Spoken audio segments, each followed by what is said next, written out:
우리 모두는 행복이라는 목적지를 향해서 걸어가는 뭐랄까 일종의 여행자잖아요. 그런데 혹시 그 목적지로 가는 길이 남자와 여자에게 서로 좀 다르게 그려져 있다면 어떨까요? 오늘은 바로 그 흥미로운 차이점, 남성과 여성의 서로 다른 행복 지도를 함께 펼쳐보려고 합니다. 본격적인 얘기를 시작하기 전에 잠깐만 한번 생각해 보실래요? 나한테 행복이라는 게 대체 뭘까? 가슴 벅찬 어떤 성공의 순간일까요? 아니면 그냥 누군가랑 같이 따뜻하게 대화 나누는 그런 시간일까요? 이 질문에 대한 여러분 각자의 답이 오늘 이야기의 가장 중요한 실마리가 될 거예요.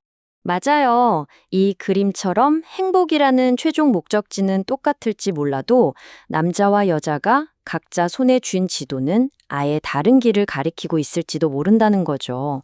지금부터 이 두 개의 지도를 하나씩 아주 자세히 들여다보겠습니다. 자, 첫 번째 지도를 한번 펼쳐볼까요? 바로 남성의 행복 지도입니다. 이 지도를 가만히 보면요. 성취라는 아주 굵직한 이정표들을 따라서 길이 나 있어요. 남성에게 행복이란 건요, 종종 이 사진처럼 높은 산 정상에 딱 깃발에 꽂는 그런 순간하고 비슷합니다. 목표를 정복하고 그 꼭대기에서 느끼는 짜릿함. 물론 그 과정도 즐겁겠지만 내가 해냈다라고 외치는 바로 그 결과의 순간에 행복이 확 폭발하는 경향이 있는 거죠. 이런 순간들 한번 떠올려 보세요. 오랫동안 공들여서 준비했던 목표를 마침내 이뤄냈을 때, 아니면 치열한 경쟁에서 딱 이겼을 때, 정말 복잡했던 프로젝트를 멋지게 끝냈을 때요. 이렇게 눈에 보이고 손에 잡히는 성공의 경험들이 남성의 행복을 아주 강렬하게 채워주는 겁니다. 여기서 아주 핵심적인 개념이 바로 자기 효능감이라는 건데요. 이게 그냥 기분 좋다 이런 차원이 아니에요.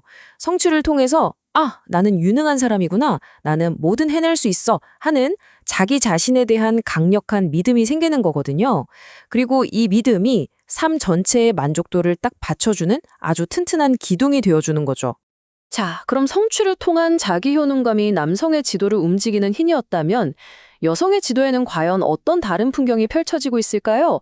이번에는 관계라는 길을 따라서 한번 가보겠습니다.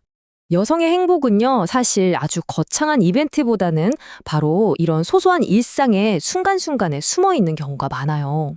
누군가랑 마주 앉아서 이야기하고 또 서로의 말에 귀 기울여주고 같이 웃고 이런 모든 교감의 과정 속에서 행복이 차곡차곡 쌓이는 거죠.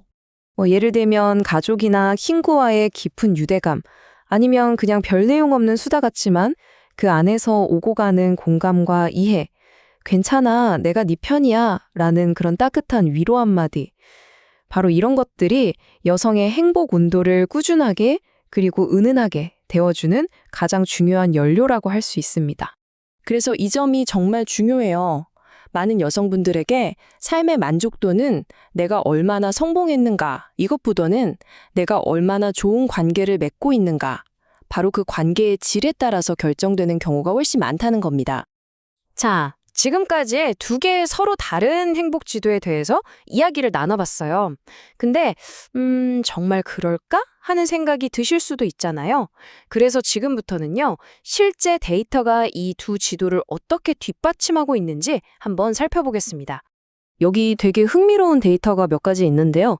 2021년 세계 행복 보고서를 보면 코로나19 때문에 사회적인 교류가 확 줄었을 때 여성이 남성보다 부정적인 감정을 훨씬 더 크게 느꼈다고 해요. 관계의 연결이 그만큼 중요했던 여성에게 더 큰 타격이었던 거죠. 근데 또 반대로 배우자와 사별한 후에는 남성의 행복감이 여성보다 더 급격하게 떨어지는 경향을 보였어요. 평소에는 관계에 덜 의존하는 것처럼 보였던 남성이 핵심적인 관계가 딱 끊어지니까 더 큰 충격을 받는다는 걸 보여주는 좀 의외의 결과죠. 이번에는 좀 더 직접적인 데이터를 한번 들여다볼게요. 2022년에 국제학술지 플러스1에 실렸던 한국 성인을 대상으로 한 연구인데요. 여기서 정말 흥미로운 결과가 나옵니다. 이 표를 한번 보세요. 차이가 정말 명확하게 드러나죠? 여성의 행복에 가장 큰 영향을 미치는 요소를 봤더니 가족 생활 만족도가 무려 88점이에요. 반면에 남성은요, 안정적인 고용 상태, 그러니까 직업적인 안정이 85점으로 가장 높게 나왔습니다. 와, 정말 뚜렷한 차이 아닌가요? 이 그래프는 그 차이를 한눈에 딱 보여주죠. 여성 행복의 1순위는 가족 생활, 남성 행복의 1순위는 안정된 일. 결국 우리가 지금까지 이야기했던 그 두 개의 행복 지도가 실제 데이터로도 이렇게 딱 증명이 되는 셈입니다. 자, 이제 우리는 서로 다른 두 개의 지도가 존재한다는 사실을 알게 됐습니다. 그렇다면 이 사실을 가지고 우리는 뭘 할 수 있을까요? 어떻게 하면 이 다른 지도를 보면서 함께 행복이라는 목적지를 향해 갈 수 있을까요? 결국 이건 뭐냐면요. 행복을 말하는 언어가 서로 다르다는 뜻입니다. 남성은 성취, 목표, 결과라는 언어로 행복을 표현하고 여성은 공감, 연결, 관계라는 언어로 행복을 느끼는 거죠. 어쩌면 우리는 서로 다른 언어를 계속 사용하고 있었던 걸지도 몰라요. 여기서 가장 중요한 포인트가 나옵니다. 어느 한쪽의 언어가 더 우월하다거나 더 옳다고 말하려는 게 절대 아니에요. 그냥 당신은 그런 언어로 행복을 느끼는구나 하고 서로의 다름을 있는 그대로 인정하고 존중해 주는 것. 바로 여기서부터 모든 게 시작됩니다. 내 옆에 있는 소중한 사람이 어떤 순간에 행복을 느끼는지 그 사람의 행복 언어를 배우고 지지해 줄 때 우리의 관계는 비로소 더 깊어질 수 있는 거죠. 그의 성취에 진심으로 박수 쳐주고 그녀의 아주 사소한 이야기에 진심으로 귀를 기울여주는 것. 바로 그것부터 시작하는 겁니다. 성취의 그 짜릿하고 뜨거운 행복이랑 관계의 은은하고 따뜻한 행복이 만날 때 우리의 총 행복량은 혼자일 때보다 훨씬 더 커지고 깊어질 수 있어요. 차가운 걸 데우는 게 아니라 서로 다른 온기가 만나서 더 풍부한 따뜻함을 만들어내는 것처럼요. 오늘 이야기가 끝나면 다시 한번 스스로에게 그리고 주변의 소중한 사람들에게 물어봐 주세요. 내 행복 지도는 과연 어떤 길을 가리키고 있을까? 또 당신의 행복 지도는 어디를 향하고 있을까? 서로의 지도를 이해하고 함께 읽어나갈 때 우리의 세상은 분명 오늘보다 조금은 더 행복해질 겁니다.